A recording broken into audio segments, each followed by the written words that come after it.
Sometimes words say it all. They sum it all up perfectly, and yet are so complicated when you unpack them. That's what Paul's words did in Philippians when he said, "For me to live is Christ, and to die is gain." It was a new concept. If we think about this world, to live is to live, and to die is to die. To live to yourself is being in yourself.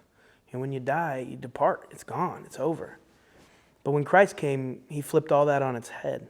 It's an upside-down kingdom, and it was a beautiful thing. That to live is to die to self, to lose yourself completely and live for him. And to die was to be with him, to be away from this body, which is a beautiful thing. It's complicated, but it's so beautiful. And yet it's so simple. That's how Jesus is sometimes. There's a great story about D.L. Moody being out on the Great Lakes, going to see his sister in Chicago, traveling across when a great storm arose.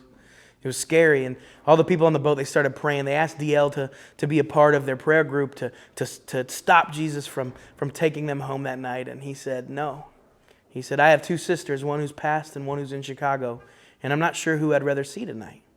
He was so content in knowing that in his life, he had served the Lord. In his life, he was serving and serving and serving. And if he had to go home and be with him, with Jesus that night, it was going to be okay. It's a beautiful way to live, to not have to be afraid of death, to know that this is the day the Lord has made. This is what we got. We need to go out there and serve him. It's a great reminder. To live is Christ, and to die is gain. Right here in Philippians, it goes even deeper. Philippians 1:21 says, "For me to live is Christ, to die is gain. If I'm to go on living in the body, this will mean fruitful labor for me. Yet what shall I choose? I do not know. I'm torn between the two. I desire to depart and be with Christ, which is better by far. But it's more necessary for you that I know I will remain. I will continue with all of you for your progress and joy and faith." Paul knew that either way, he would be serving Jesus. He would either be with him, celebrating him, or he would be serving him right here on this earth. And he knew that at the time, it was not his time to go.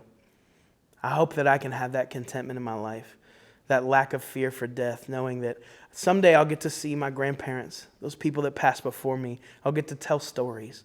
We'll get to reminisce. But until that day comes, I need to let people know about the God that saves their souls, about this God that loves with unspeakable love. For me to live is to serve him, and to die is to be home. For me to live